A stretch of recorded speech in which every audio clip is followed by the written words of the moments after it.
Just by way of introduction, I'm aware that there are a number of different types of businesses in the room, from startups to SMEs, and obviously some more mature SMEs. We're going for not just years but decades. And so when the brief was given to me by leaders at HQ, what I'm about to go through today was a combination from you and your colleagues here. And so what I'm going to do is I'm going to do my best to try and decipher it in a language and in a framework that works for most of you. But just at the end, I'm also going to open it up to a Q&A. And as an industry expert, it is my responsibility to you as executive members that all of your questions around the sales area are answered. So through this Q&A, that's one avenue. Through the mentoring sessions, there's another. But right now, most of my clients, they need a bit of NIN, need it now help. So if you'd like to have a conversation with me offline, external of the leaders, just put your hand in the air. Let's exchange details. We can do an online meeting. We'll catch up for coffee if you're cool with that. And I'd like to bring you some help because my role here is to ensure that you have all of your questions answered. So broadly speaking, today, 4 parts. I'm going to talk to you broadly about your current sales, your sales approach post the crisis. I'm going to talk to you about how critically important, and John just mentioned it before, about staying connected to customers, but really, really important. I'm going to give you some, not just examples of why that is the case, but importantly, some how-tos on that. I'd like to talk to you a little bit about how to maximise pipeline conversions. A lot of you are out there. There's a fair bit of procrastination going on in the marketplace at the moment. So I'd like to see if I can give you some insights into that. And finally, I'd like to wrap it up with a Q&A. Okay, so let's get going. That's a slide that I just pulled off the net that represents different products, how long it took them to reach 50 million users. If you look at some of them, a motor vehicle took 62 years, television 22 years, Facebook 3 years. Length of time it took to reach 50 million users. On the 12th of April this year, Zoom Technologies had an increase in their platform of over 80% to register the first time ever 300 million interactions daily. So you need to get your head around that. 300 million people daily interacting with Zoom. So why is that important and relevant? Lots of businesses today, the truth of the matter is that some of them are actually, they're powering. You look at, for example, the food industry at the moment. Beverage, they talk about pandemic drinking, you know, it's like it's the home delivery services, manufacturing in some sectors are really, really going strong. Cleaning services, there's lots of businesses doing well, but the vast majority of businesses that we interact with at Salesmasters, 37% of them are really struggling post-COVID. So what's all that bring us together? The world has changed. And I'm encouraging you to start thinking at your business from a sales perspective more like a startup, having a startup mindset. Now, if most of us in this room, if you're in that space now, you'll totally relate to this. And for those of us who have grown a business, we can reflect back on it. A startup mindset really is what I'd call lean mentality. Everything that we did, we had to make sure that it was lean. We had to look at ways of getting products and services very, very quickly to market. And I want you to just consider going back and reflecting in that type of a frame, looking at your sales strategy. Don't necessarily take all the baggage or the luggage that you've got with you in your environment at the moment. I'd like you to start thinking strategically about what can I do to pivot accurately and quickly to a better world. Just a quick insight on some recent July paper, this is available on the net, from McKinsey, who did a really, really good document on SME B2B research. 3 things I just wanted to touch on. In terms of spend, it's fair to say that most B2B businesses today have reduced spend. But what's interesting in this research is that there are a significant number of other businesses that have increased spend. And when I did a deep dive to understand why those businesses were increasing spend, what was the motivation, you would find that these people are actually executing some sort of a pivot strategy. So have a think about that. Next one, digital. Today, July 2020, a digital interaction is 2 to 3 times more valuable than a traditional sales interaction post-COVID. I'm going to say that again. Today, a digital interaction with the customer is 2 to 3 times more valuable than a traditional sales interaction post-COVID. I'm going to have a bit to say about the digital world and how important it is for you to start thinking about, if you're not already on that journey, about your interaction with your customers in what we call a timely manner. Oh, sugar. Right. Remote. Good. Good.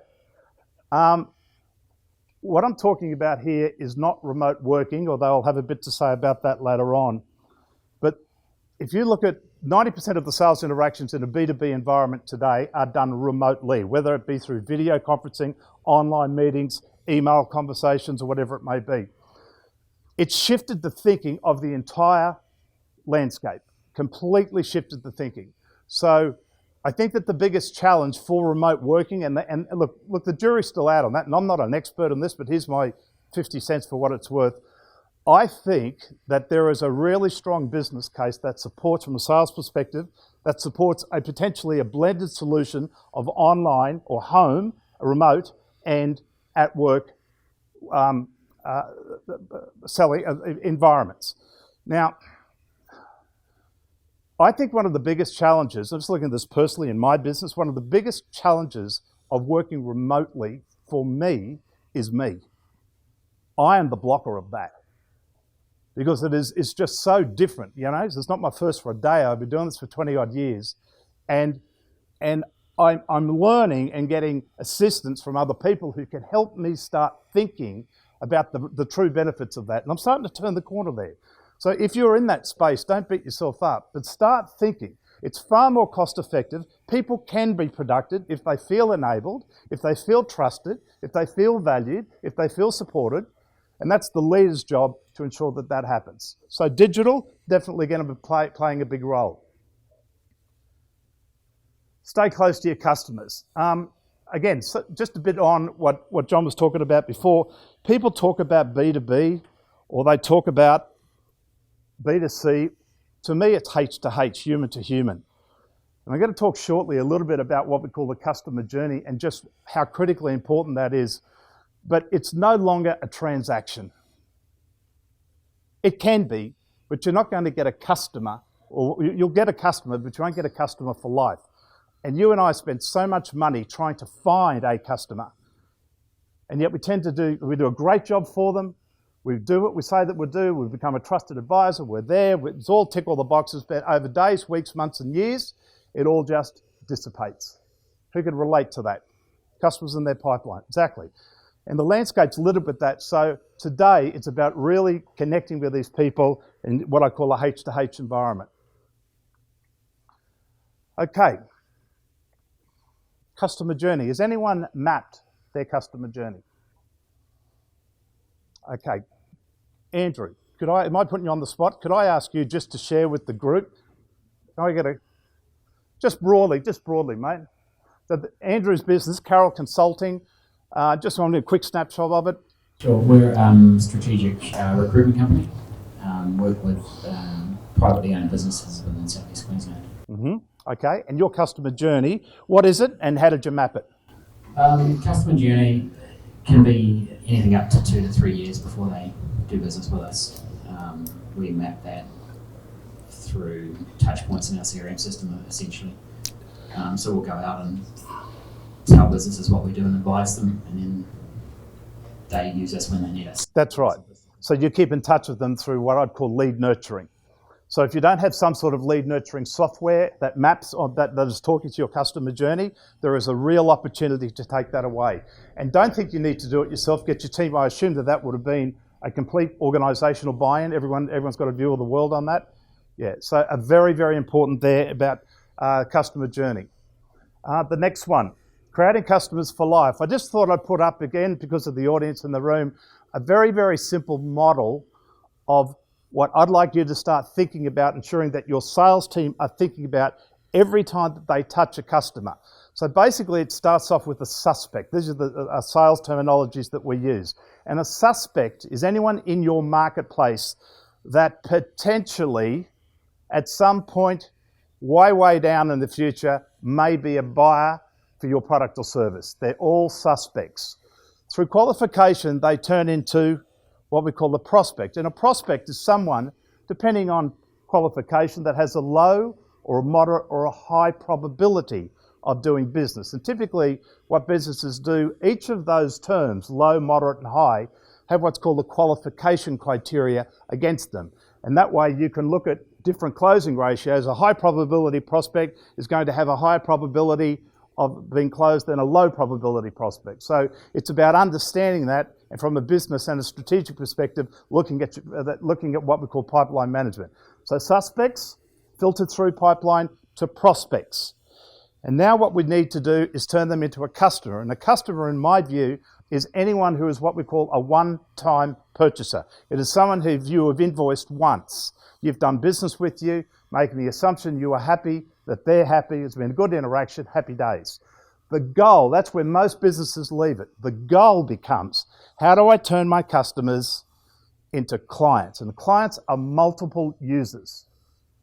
They come back to you through what you've done, the relationships that you have nurtured, you are known, you are trusted, as I was speaking about earlier, and that's great. And almost all of us in this room could relate to that journey. Suspect, prospect, customer, client. But the real gem, the real game changer in managing a sales pipeline is to have those clients elevate into what we call advocates. And advocates are people who are out there talking about you, your product, your service, your brand to other people, typically suspects and or prospects, and promoting you through all sorts of different platforms. Now that's a strategy, it requires thought, but if you are not engaged getting customers to clients and clients to advocates, again, we just go back, we spend more money on marketing and that goes more ROI and it just goes on and on and on, and it's what we call a hope plan. Just quote and hope, quote and hope, quote and hope. We don't have to live like that. And I'll talk a bit more about that in just a minute. How to maintain relationships with accounts? Well, I've got a thing up there that says, you know, it's talking to one person at a time. It's not a numbers game. So I'll just see if I can accentuate that point. Could I ask everyone to stand up, please? Buddy up. So you and a buddy. You and one person. Pairs. Everyone got a buddy? Anyone not got a buddy? Okay, I guess side by side. So Eagles, you got a buddy? Has anyone else not got a... We've got Eagles free. Eagle, do you want to go down there? Okay. All right. Okay, listen up. We're going to have a game, a really simple game. It'll take 60 seconds. It's a very, very simple game, and this is just a game of communication. Now, in this game, there will only be two outcomes. You will either win or you will lose. To save embarrassment for either you or your buddy or anyone else, listen, when either you or your buddy have won, or by definition, the other has lost, when either you or your buddy has won or lost, I'd like you both to sit down. So the only people who will know who won or lost is you and your buddy. Is that clear? Right, okay, so here's the game. It's a game of communication. And in just a moment, you and your buddy are going to have a conversation and talk about absolutely any topic in the world that you and she or he would like to talk about. That's up to you two. There are only two conditions in this game. Number one, the first condition is that, like any normal conversation, it needs to be continuous. So just have a nag. And the only second condition, which will define or determine whether you win or lose, is you cannot use the word I. Go.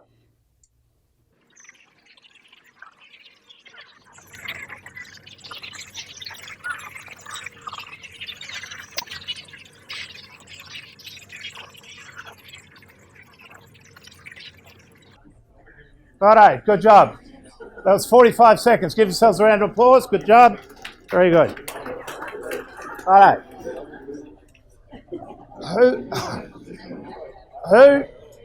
Who found that challenging?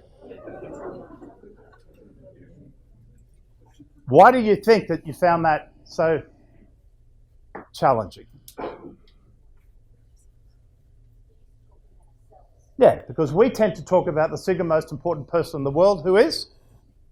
Ourselves, exactly. So in sales, what's really important for you, if you are the sales person or the person who's engaging with customers or your team, language matters today. And we need to drop the I, my, me, and replace it with the you, we, us conversation. I'll say that again. We need to drop the I, my, me, and replace it with the we, our, us conversation. And it's a discipline. And I'd like you to reflect on your language in your emails, for example, when you're communicating with people. In your proposal, if you're sending a proposal out, for example, in a selling proposal, what logo should be on the front cover of that proposal? Customers, not yours. It is not about you. They don't care about you. They care about themselves. And as those organisations who get that understanding, that get how to maintain these relationships, putting their brand, their logo on the front. We'll get to us later. But right now it's not about us, it's about them. So language matters, and make sure that when you're positioning, when we're dealing with people one at a time, that it is all about them. We'll get to us later in the process, but right now it's about them. Next point. Lots of people, selling organisations, they just follow people up. It's like follow up, follow up, follow up until you buy or die. It's kind of, and it's just offensive. By any measure in 2020, it is offensive. So the strategy is when you are sending a proposal, before you send it, seek permission to keep the communication channels open. Typically, Mr. Client, when we send a proposal out like this, most of the people we forward them to appreciate a quick courtesy call in a couple of days just to touch base to answer any questions or queries that they may have. Will that be something I'll be able to schedule in for you? It's that type of language rather than hi, it's who's ever rung, hi, it's me, and we've got coldness on the phone, on the end of the phone. Or even if you don't get a call return. And so you don't have to live like that. So you or your salespeople make sure that we're seeking permission to engage. It will go a long way in managing accounts more effectively. Stop selling products and start selling solutions. Look, that's so old, but it's so relevant. You know, it really is about deep diving and understanding how do you help. But it's also about having the courage to say no. If you're not an ideal fit for a customer, to me, it's all about ethics. Everything is about ethics. And if you're not an ideal fit, you need to man up or woman up and say so and then walk back. Would you agree with that? It is those types of values into the culture of your business that will be remembered long after that particular sale. And as I mentioned before, people say that they want the cheapest price. What they really want is the best value for money. They say they want the cheapest price, but they really want is the best value for money. So if you or your team do not possess a moderate or high level of expertise in selling value against price, get some. Find someone to help you with that, because it's really, really important. Because otherwise, as I said earlier, we're on this quote and hope mentality train ride. Digital conversations. Look, I'm just going to see if I can put this into a nutshell. You know, years ago, like decades ago, that was community. If you wanted to get a message out to a community, that was out of Russia in 1972, I think it was. People would put post-its up there or papers like that, and 2 or 3 days later, those messages would be gone. And the world's moved on. You go to the 90s, you know, the pager was the coolest thing in the world. It was really high tech, go the pager, you know. What was going on in the 90s?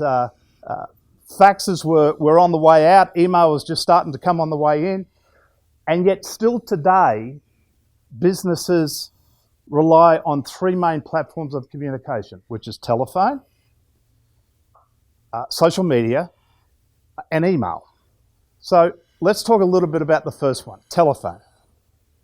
Most people today, how do you feel? Do you ever feel somewhat invaded or affronted when people ring you unannounced? Recent research, 36% of people in a recent study, it was only a small study, 2,400 people, said that they wouldn't answer a call from a unknown number. That's a problem. It must say something that the telephone is dying a slow death. I'm not saying it's dead, but what I'm saying, it's not the appropriate tool in July 2020 to be nurturing your current accounts with. Email, MailChimp. You've all heard of MailChimp? Did a recent study, big global organisation, sent a few emails in its time, MailChimp. They said that this is from a consumer, this is B2C, from a consumer perspective, just under 22% were open. So that's 78 emails in every 100 is delete, delete, delete, delete, delete. So the world is changing and how they interact and how they engage. And what people want today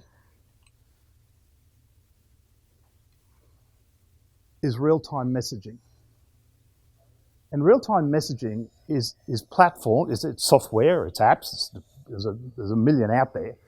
It's touching a customer when they want, responding and touching a customer when they want it, which is typically NIN, need it now. And you need to start looking at your business. Sorry, you need to do nothing. My recommendation is that you consider looking at your business about what are your response times like? You know, I used to say, we had a thing at Salesmasters, you know, if you were to contact, my mobile phone's off at the moment. If you would ring it now, here's what you'd hear. You'd hear anyone on my team. Thanks for calling Peter at Salesmasters. I'm currently serving clients at the moment. Please leave your name and number and I'll return your call within 4 business hours. Now I'm going to revisit that because I don't think that's long enough. 4 business hours was nothing, but if you've just got leave your name and number and I'll get back to you when I can, problem. People want to feel that they're unique. Would you agree with that? So, and these are things, here's the reality. You and I, almost every time, we're going to return a call within 4 business hours. Agree? So if someone rings at 4 o'clock, but I'm at lunch or I'm at golf or I'm working or whatever it may be, I've got till later 9 or 10 o'clock the following morning to return the call. So just think about that. What's your message sound like? But back to this live messaging, just quick, I've only got a couple of minutes because I want to get to some questions. Talk to some people, and there's people within this experts network that are geniuses at this. I mean, it's not my space, but I just know the importance of it from a sales perspective. And if you are not touching them now, you need to sign off on this, that your competition is. You need to sign up that your competition is. So it's something that we could do immediately for not a lot of money to improve things. I said to you before, try something different. The biggest inhibitor for all this is typically the leader. Make sure that we're freed up to embrace technology. Won't say much more about this. Assess yourself. Have a look at yourself, and I've spoken at length about that this afternoon. Identify some short-term goals. Look, it's heavy going out there for some businesses. I get it. And our revenue fell off a cliff second week of March. But so what can we do? And so I was saying to the industry experts a couple of times, what I elected to do is I created an alumni. So I had our top 20 accounts. Many of them were struggling, some were going okay. And I put together a complete training program right for the first 3 months, the quarter of April, May and June, to give them complimentary training and delivery online, absolutely free. It was pure of intent, but the consequences of that now, it's profound. It's just amazing when you do something, it's funny how it comes back, if that makes sense. So it's, you know, love the client and use the money. Don't love the money and use the client. That's the philosophy. So get some short-term goals into your business. Optimize your messaging, which we've been talking about at length, and grow your network.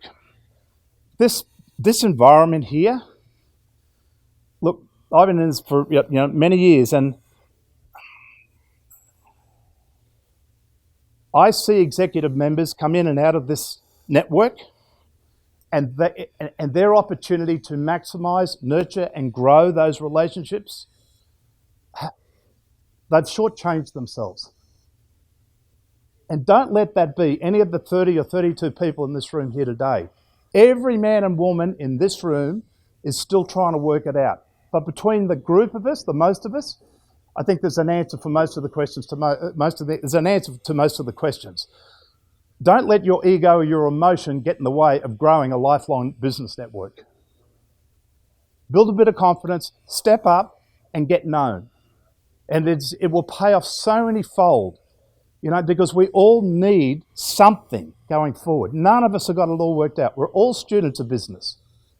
But between us, we're so much stronger as a group. And on that, a couple of key takeaways. The world of selling has changed. Ensure that you're going to change with it. Adopt a new selling approach that will deeply connect with your target audience. Get known, stay sticky. And finally, ensure that you're doing something to build customers for life. So on that note, I've got 3 or 4 minutes. Any questions?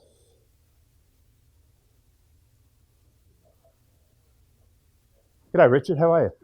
Yeah.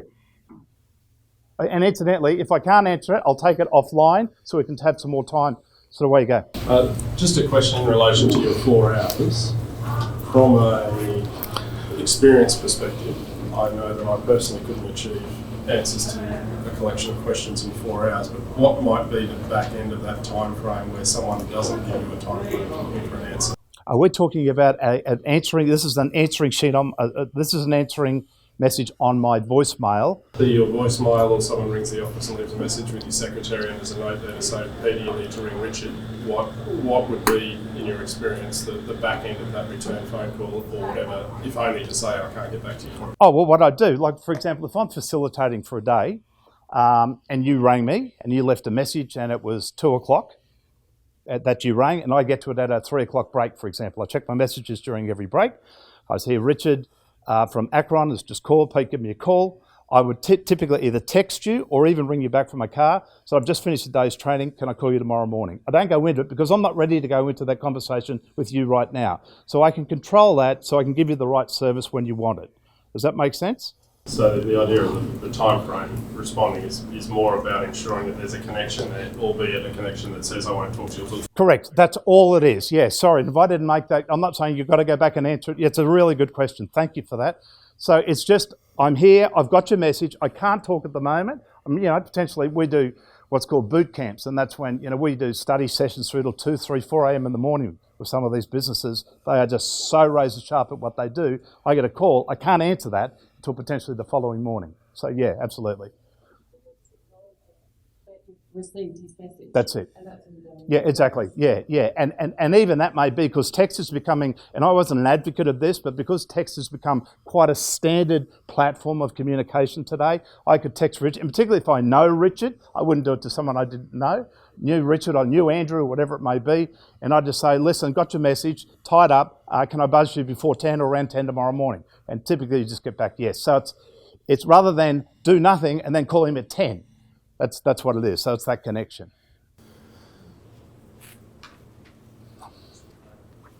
Peter, earlier on in your talk you mentioned digital as being more powerful than traditional meetings. I've got a client that mentioned the other day that digital is great for maintaining business, but it's really challenging for new business development. 100% agree with that. I still am very much an advocate. I don't think anything will ever change the human interaction. You can't get this emotion if the 35 of us were on a Zoom call. It's just not going to happen. So I am a massive advocate for it. All I'm saying, and particularly for new business development, another great question, but from an account management perspective, instead of people going out and visiting 4 or 5 clients, for an example, on a particular day, if that was the KPI, our clients now have moved that online. They've got KPIs of 21 interactions per day rather than 4. So it's a lot more cost effective, more intimate, it's shorter time frames, and it works for many customers. But that then is overlaid with another belly to belly once or twice a year, whatever the case may be, because it's got to stay connected. So it's not that or that, it's a blended approach. And I think that just about wraps me up. So thank you very, very much for the opportunity. Enjoy your day. Thank you.